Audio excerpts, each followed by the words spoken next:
Hello students, welcome to the virtual training center of the Municipal Corporation of Greater Mumbai. Today we will do a beautiful lesson in EVS 2 for Standard 5th under the work from home sessions. And my name is Shraddha teacher, and we have been meeting here time and again for doing lessons in EVS 1 as well as EVS 2. Now children, when we talk about EVS 1, we talk about how we should live in the society, isn't it? When we did a lesson last time, we talked about the rules that we should follow, and rules are for everyone, and so many other things about how we should talk to people, how we should live in our community. But when we do lessons in EVS 2, you will see that these lessons are all connected to our history. Okay, that is in the beginning how we human beings were. So all this, how we came to be, is a name of our textbook, isn't it? So EVS 2 children is related to history.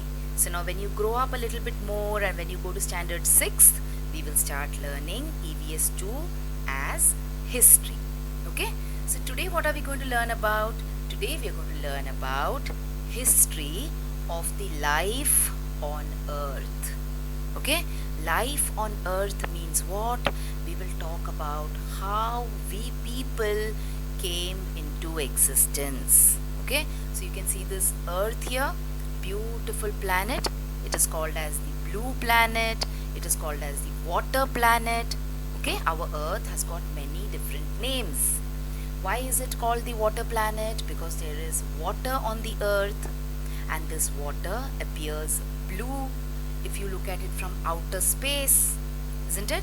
That is why our earth, our planet, is also called as the water planet.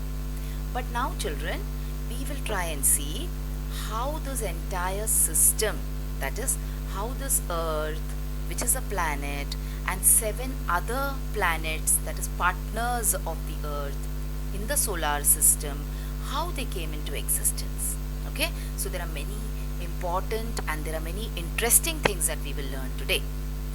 So let us see what are the main points of this particular lesson. So the main points in this lesson are, we will study about the formation of the earth. That is how the earth was a very big mass, not only the earth but the entire solar system. When you say solar system, it means the sun and the 8 planets and then the satellites of the planets like the moon, okay, and so many other things which we will talk about. So we will see how all these things formed. Okay, so the first and most important point in our lesson will be the formation of the earth and also the formation of the solar system. We will also talk about how the life began on the earth, that is beginning of life on the earth. And finally we will talk and we will see many interesting pictures about the animal world on the earth. I'm sure all of you all like animals, isn't it? When you watch National Geographic channel or when you watch Discovery channel, you get to see so many beautiful animals and you love to sit and watch them. So let us learn more about the animal world in this particular lesson. But children, if you open your textbook, you will see that this lesson is a little long, isn't it? So we will learn it in 2 parts. Okay? Now all of you, if you have your textbooks with you, you can please pause this video for a few seconds and you can go and get your EVS 2 textbooks and you can open and the textbook can come to page number 12. So what will happen is, as I am teaching, you will also be able to see the points which are there in the textbook, so you will understand better. Alright? So come on, I told you we will learn not only about the formation of the earth, but we will also talk about how the solar system came into existence, isn't it? So see here, this is our solar system. So there is the sun which is shining bright in the middle of the solar system. See here, you can see the arrow, this is the sun. Okay, and here is our planet, the earth, and then we have all these other planets: Jupiter, Mercury, Venus, Uranus, okay, Saturn. So we have so many other planets also, 7 other planets, and then we have the Earth. You can also see many other dots here. So it is not only the Sun and the 8 planets, but there are many other things also, which are like the meteoroids, okay, the comets, etc. I will show you pictures of all these objects, or we also call these objects as heavenly bodies. Heavenly bodies. Okay. So this, children, is our solar system, and like I told you, the Earth is a part of the solar system. Let's see one more image. See here. So you can see the Sun. Okay. So the Sun is a red hot ball of fire. It is the biggest star in our solar system. It is a star actually, the Sun. Okay. We get a lot of heat, we get a lot of light from the Sun. So all the energy on the Earth, that is the solar energy on the Earth, we get from the Sun. Okay. See, then you can see the names of these planets. See, you have Mercury, then you have Venus, and the third one is our Earth, and after Earth we have Mars, our neighbor. Then there is Jupiter, there is Saturn, Uranus, and Neptune. So these together, the 8 planets and the Sun and all the other heavenly bodies together, they form the solar system. Okay. Now in the beginning, children, there was no Sun, there was no planets. Okay. Everything was like one big cloud. It was an enormous cloud. Enormous means very big cloud. And in this cloud, there were lots of hot gases, and there was dust particles also. Now these gases and these dust particles, they used to spin. Spin means what? They used to go on moving round and round and round. Alright. So now all this was happening continuously. Okay. And how long ago all this was happening? This was happening 4.5 billion years ago. Okay. So at that time, our planets and our Sun and our solar system and all these other things, they were just an enormous cloud of very hot gases and dust. See here, they used to keep on spinning like this. Okay. So you can imagine that this might be the Earth. Okay. You could imagine that this is the Earth. Now all this is based on scientific research, that is research which was conducted by the different scientists. Okay, children. So see, you can see this is a big ball of fire, and maybe this big ball kept on moving, it went on spinning. So when something keeps on moving, what happens? It starts cooling down, isn't it? So maybe the Earth started cooling down. Maybe. We have not seen all this. Okay, I told you how long ago it has happened. 4.5 billion years ago. So none of us were there. Okay, none of us was around to see all this. So this is just based on the research done by scientists.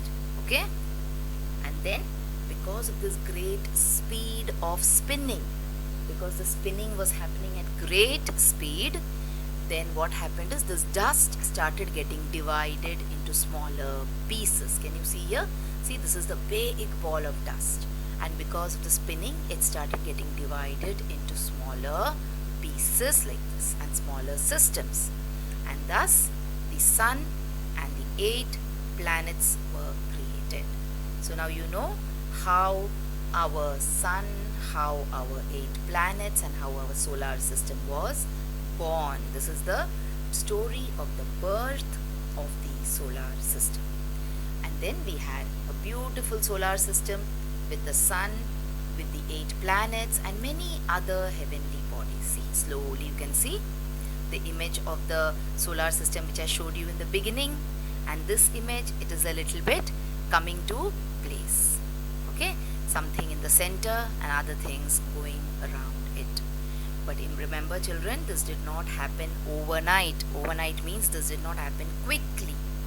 It took a long period of time. We can't even imagine that much of time passed by before the solar system formed, after the cooling of all this enormous cloud of hot gases and dust.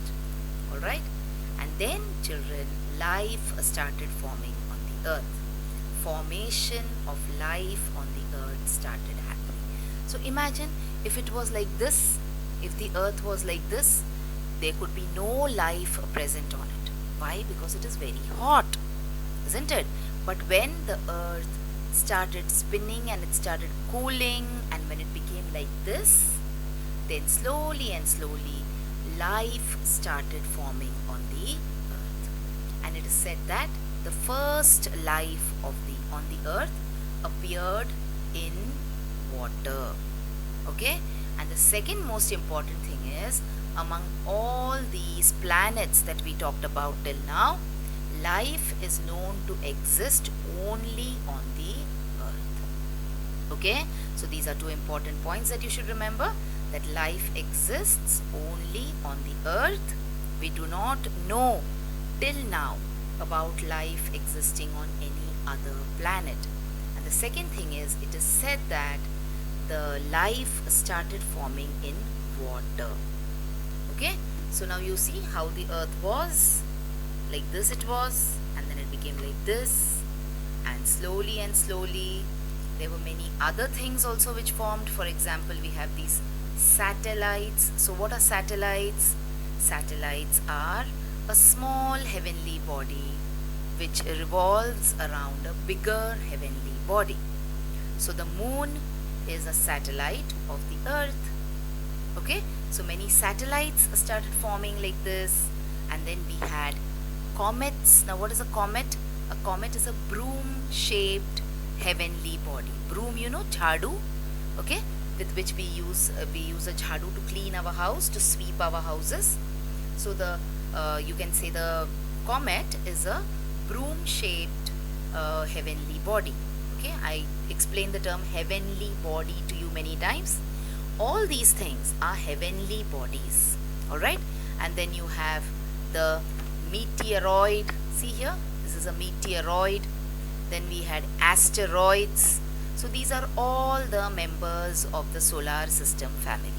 So solar system does not mean only the earth and the other planets and the sun, but it includes all these things also. The comet, the satellites, the meteoroids, the asteroids, etc. Now what are these things? You will learn as you grow up and you go to the higher classes. Alright, so let us start about how life began on the earth, or history of life on the earth. So this is the earth. Okay, it was like this. First it was very red hot, and then it started cooling down slowly. You can see the color changing, and then you will see that the earth took about 80 crore years to cool down and the water bodies to form. So what formed? The water bodies started forming on the earth, and then life started appearing in these water bodies. So what are these called? These are called as protozoa. Okay, protozoa means unicellular organisms. Uni means one, unicellular, one cell. So a protozoa is a single celled organism. So these were the organisms which first appeared on the earth, that also in the water. Okay, so you can see this. These are all examples of protozoa or unicellular organism. See, this is again one more unicellular organism or a protozoa. So the first life which formed on the earth had only one cell. Okay, now in our body we have millions of cells, but in the beginning there was just one cell. Alright, see here, you will learn about all these organisms when you grow to the higher classes. You will learn about amoeba, about paramecium, bacteria, euglena, etc. But that will be at a higher level. Now we will talk about, we will call all of them as protozoa. Okay, what are they? They are all examples of protozoa. Okay, And to look at a protozoa, it has got only one cell, isn't it? To look at a protozoa, you cannot see it with your naked eye. You have to make use of a microscope to see it. So next time you go to the laboratory, when the school reopens after this COVID pandemic, when you go to the lab, you tell your teacher to show you the microscope. Okay, so you will see that everywhere, every lab, they have a microscope.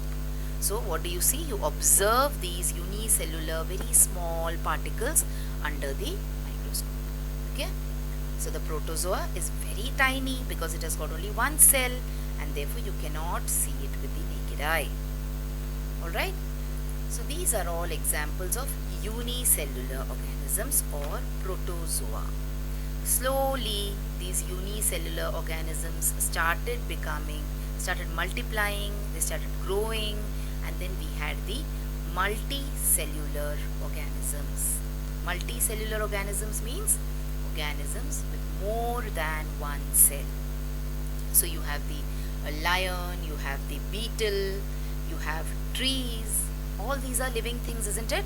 And they have more than one cell. So they are all multicellular organisms. See here, the cat that you see in your area, the dog that you see in your area, the birds that you see around you, the flowers that you see around you, even the human body, our body, okay? All these are multicellular, means they have more than one cell. Now, like I told you, in the next part of this lesson, we will talk about the animal world on the earth, and there we will talk about all these beautiful animals, all these multicellular animals. Okay, so children, that was all for today from the Virtual Training Center of the Brihan Mumbai Mahanagarpalika. We did lesson number 3, Life on Earth, and we talked about how the formation of the earth took place and also how life began on the earth. Now when we meet next time, we will be talking about a very interesting thing, like I told you, about the animal world on this earth. We will talk about what are the different types of animals, what are the characteristics of animals, etc. So please open your textbooks next time before the lesson and try and read what is there so you will understand better. Thank you so much, children. Let's meet again next time for another interesting lesson. Till then, goodbye.